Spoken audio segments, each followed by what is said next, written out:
खरं तर सप्टेंबर महिना हा पावसाचा शेवटचा महिना आणि या महिन्यात पाऊस निरोप घेतो। जाता जाता पावसाचा जोरही कमी होतो। यंदा मात्र सप्टेंबर मधल्या पावसानं बरेच रेकॉर्ड मोडले। मुंबई पुण्यापासून पार मराठवाडा विदर्भापर्यंत पावसानं गेल्या 2-3 दिवस नुसता धुमाकूळ घातला। एकट्या सप्टेंबर महिन्यातल्या पावसामुळे झालेल्या नुकसानीचे आकडेही अतिशय धक्कादायक आहेत। सप्टेंबर मध्ये पावसानं जाता जाता नेमका कसा दणका दिला आपण पाहूया।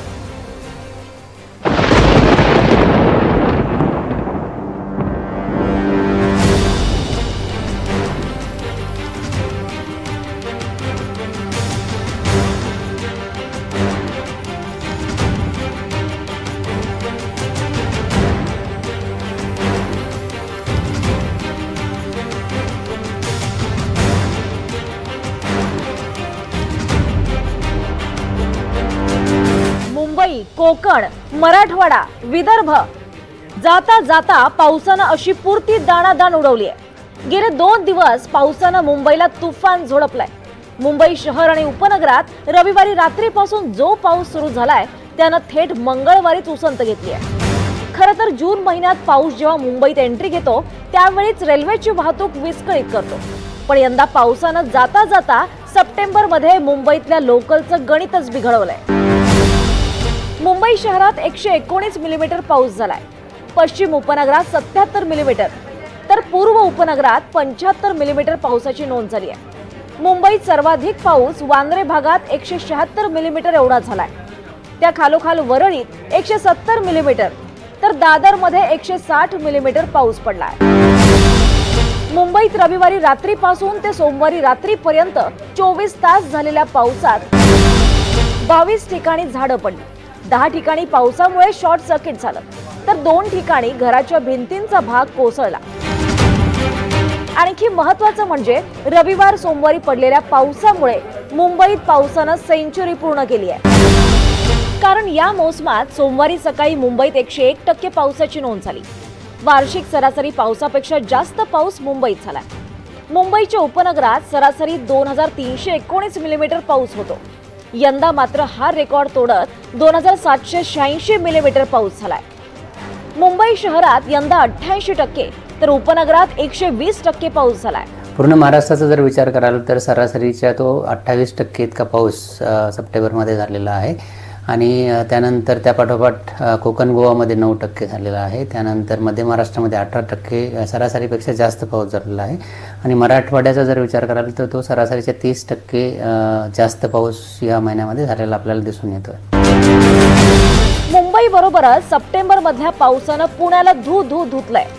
पुण्यातलं पावसाचं पाणी आता ओसरलंय, मात्र पुण्यात 2 दिवस ठिकठिकाणी पाणी साचल्यानं लेप्टोस्पायरोसिसचा धोका वाढलाय। मुंबई बरोबरच मराठवाड्यात प्रचंड पाऊस झालाय। जालना शहरात मध्यरात्री ढगफुटी सदृश्य पाऊस झाला, त्यामुळे रस्त्यांच्या अक्षरशः नद्या झाल्यात। अनेक घरांमध्ये आणि दुकानांमध्ये पाणी शिरलंय। जालना जिल्ह्यातील बदनापूर तालुक्यात सुद्धा जोरदार पाऊस झालाय। यामुळे घोटण, काजळा आणि सायगाव या गावांचा संपर्क काही काळासाठी तुटला होता। गेल्या 24 तासात मराठवाड्यातल्या 41 मंडळात अतिवृष्टी झाली। छत्रपती संभाजीनगर, जालना, बीड, नांदेड या जिल्ह्यात अतिवृष्टीची नोंद करण्यात आली आहे। छत्रपती संभाजीनगर जिल्ह्याच्या 10 मंडळात अतिवृष्टी झाली। जालना जिल्ह्यातल्या 15 मंडळात तर बीड जिल्ह्यात 14 मंडळात अतिवृष्टी झाली आहे। नांदेडच्या 2 मंडळातही अतिवृष्टीची नोंद झाली आहे। जालना जिल्ह्यातील अंबड मंडळात सर्वाधिक म्हणजे 126 मिलीमीटर पावसाची नोंद झाली आहे। बंगालच्या उपसागरामध्ये तयार झालं होतं आणि त्याच्या पश्चिमेकडे त्याची मूवमेंट झाली आणि त्यानंतर हवेतील चक्रीय स्थितीमुळे आणि मान्सूनचे वारे सक्रिय झाल्यामुळे आपल्याकडे जास्त पाऊस पडताना आपल्याला दिसून आला गेले 2 ते 3 दिवस। अशीच परिस्थिती फक्त येणारे 24 तास असण्याची शक्यता आहे। त्यानंतर सुद्धा लगेचच पूर्णच निवळेल किंवा पूर्ण ऊन पडेल असं पण नाही, तर ढगाळ वातावरण राहून हलक्या ते मध्यम स्वरूपाच्या पावसाची शक्यता येणारे 4 ते 5 दिवस अनालिसिसनुसार दिसून येते। मुंबई मराठवाड्याबरोबर तिकडे विदर्भात सुद्धा सप्टेंबर महिन्यात पावसाचा जोर पाहायला मिळालाय। विदर्भात जोरदार परतीचा पाऊस पडतोय। विदर्भातल्या 10 जिल्ह्यांमध्ये गेल्या 10 दिवसांपासून मुसळधार पाऊस पडतोय। बुलढाणा जिल्ह्यातल्या सिंदखेडामध्ये तर अक्षरशः ढगफुटी सदृश्य पाऊस झालाय। विदर्भातल्या या पावसामुळे पाताळगंगा नदीसह विदर्भातल्या सगळ्या नद्या दुथडी भरून वाहत आहेत। एकंदरीतच सप्टेंबर महिन्यात आतापर्यंत राज्यात सरासरीपेक्षा कमी पाऊस झाला.